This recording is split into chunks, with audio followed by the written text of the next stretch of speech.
আমরা আগের পার্টগুলো শিখেছি যে কিভাবে আমরা অ্যাপসটা ডাউনলোড করতে পারবো। এখন যখন আপনাদের ডাউনলোড করা শেষ হয়ে গেছে, এখন আপনাদের কাজ হচ্ছে ভিডিও বানা। তো ভিডিও বানার আগে আপনাকে কিভাবে ভিডিও বানাতে হবে সেই কাজগুলো আপনাকে জানতে হবে। তাই আমি বেসিক ১ নাম্বার পার্টে চলে আসলাম। তো আমরা অ্যাপসটিতে ক্লিক করলাম। আমরা জানি যে ফিলিপা ক্লিপস অ্যাপসটি আপনাদের ভিডিও বানাতে হবে। তো ফিলিপা ক্লিপস অ্যাপসটাতে চলে আসলাম। এবার আমি ব্যাক সাইডে ক্লিক করব। ব্যাক সাইডে ক্লিক করার পর আপনাদের কিন্তু এরকম ইন্টারফেস চলে আসবে। আসার পরে দেখতে পাচ্ছেন আমি অসংখ্য কার্টুন অ্যানিমেশন কিন্তু অঙ্কন করিয়েছি। তো আপনাদের এখানে প্লাস যে আইকনটা আছে এই প্লাস আইকনে আপনাকে ক্লিক করতে হবে। প্লাস আইকনে যখন ক্লিক করবেন এইরকম ইন্টারফেস চলে আসবে। এখানে নাম সিলেক্ট করবেন। যেকোনো নাম মানে যেটা মন চায় ওটাই দিতে পারবেন। তারপর দেখতে পাচ্ছেন ক্যানভাস সাইজ। তো ক্যানভাস সাইজে ক্লিক করবেন। তারপর এটা ইউটিউব ১০৮০ করে দিবেন। তা এটা যে সচরাচর আছে এটা সবসময় 2 করে দিবেন। সচরাচর 2 করে দেবেন এটা মনে রাখবেন। তারপর এখানে দেখতে পাচ্ছেন ক্রিয়েটিভ প্রজেক্ট তো এখানে ক্লিক করবেন। তারপর এখানে কাজগুলো কি, কি রয়েছে মানে এগুলো যে অপশনগুলো রয়েছে এই কাজগুলো কি, কি রয়েছে আপনাদের এক, এক করে বুঝিয়ে দিতেছি। ১ম এ এটা থেকে শুরু করি। এটা হচ্ছে কলম। তো কলম আইকনে আপনি যখন ক্লিক করবেন যেটা মানে আপনি অঙ্কন করতেছেন ধরুন আপনি একটা গোল চিহ্ন অঙ্কন করলেন। আপনি গোল চিহ্ন অঙ্কন করার ধরুন একটা গোল চিহ্ন অঙ্কন করলেন। অঙ্কন করার পর আপনি এই কাজটি কি করবেন? তারপর কলমের ভিতরে আরো ৩ টে অপশন রয়েছে দেখতে পাচ্ছেন। এখানে কালারের সিস্টেম, তারপর এখানে সাইজ বড় ছোট। ধরুন এটা যদি বাড়িয়ে দেন তাহলে এটা বড় হয়ে যাবে। তারপর এখানে কালারের মানে কলমের আরো একটা অপশন আছে। তো এই যে কলমের যে কয়েক প্রকার কলম দেওয়া রয়েছে, এই কলমগুলো কিন্তু আপনি ব্যবহার করতে পারবেন। ধরুন আমি একটা এই কলমটা ব্যবহার করতেছি। এবার এটা একটা ঘাস সিস্টেমের কাজে আপনাদের মানে কাজ করবে। এটা কালারিং সিস্টেম সবুজ করে দিলাম। তো দেখতে পাচ্ছেন। আর এটার সাইজটা একটু বাড়িয়ে দেব। এটা কিন্তু ঘাস সিস্টেম করা মানে কলমটা সুবিধা কাজ করবে।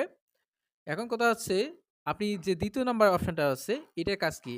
ধরুন আপনি এখানে এই যে এই সাইডটা আপনি দেখতে পাচ্ছেন যে একটু মানে বেড়ে গেছে। তো এটা কিভাবে মুছবেন? মোছার জন্য এই যে এখানে রেজার মানে রুলের মতো যে রুল তারা মিশানো মানে রুল যে কালার মিশানো আছে সেটার মতো। তো এখানে ক্লিক করলে আপনি কিন্তু মিশাতে পারবেন। দেখতে পাচ্ছেন মিশানো হয়ে গেছে। এটার কাজ হচ্ছে মিশামাশি করার জন্য। আর এটা হচ্ছে আপনি দেখতে পাচ্ছেন এইটা মানে এই কাজটা হচ্ছে আপনি ক্রপ করতে পারবেন। মানে এখানে রয়েছে এখানে রাখবেন না অন্যখানে নিয়ে যাবেন। এজন্য আপনি ক্রপ করে আপনি সুন্দর মতো যেখানে মন ওখানেই আপনি কিন্তু বসিয়ে দিতে পারবেন। আর ৪র্থ নাম্বার যে কাজটি হচ্ছে এটা আপনি কাজ করতে পারবেন সেটা হচ্ছে আপনি মানে কালারের সিস্টেম করতে পারেন। ধরুন আমি একটা কলমে যখন আর্ট করলাম তখন কিন্তু আমাদের এখানে ধরো এখানে পুরোটাই লাল বৃত্তবনে আর্ট করতে হবে।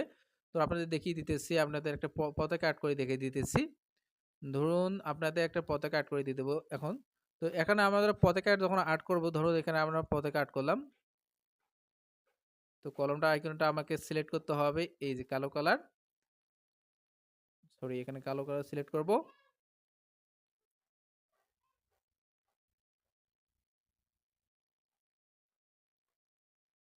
তো পতাকা যখন আর্ট করলাম তখন পতাকাটা শুধু কালারিং করতে হবে।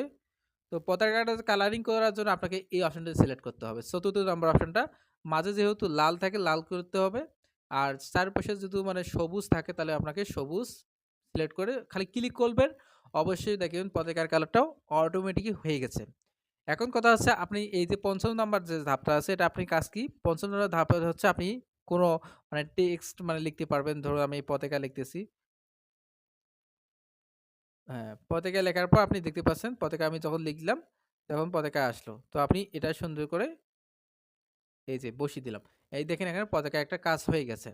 এখন কথা হচ্ছে আপনি এখানে আরো অনেকগুলো অপশন দেখতে পাচ্ছেন উপরে। তো এই উপরে যে সাইডটা দেখতে পাচ্ছেন এটা আপনি সুন্দর করে মানে পুরোপুরি যে সোজা একটা মানে দাগ দিতে চান তাইলে আপনি কাজ করতে পারবেন। যেদিকে মন চায় ওইটা আপনি কিন্তু দাগ দিতে পারবেন। আর এখন কথা হচ্ছে এটা হচ্ছে কপি করা। এটা হচ্ছে আপনি এখানে যখন ক্লিক করবেন, কপি করবেন। করার পর এখানে লেয়ারে ক্লিক করবেন। লেয়ারে যখন ক্লিক করবেন তারপর এই যে ৩য় নাম্বার অপশনটাতে ক্লিক করবেন। এটা ২য় পার্টে চলে আসলো। মানে লেয়ার হচ্ছে লেয়ার। তো তারপর হচ্ছে এখানে দেখতে পাচ্ছেন যে এখানে কালারিং করা মানে আপনি তীর আইকন দিতে পারবেন।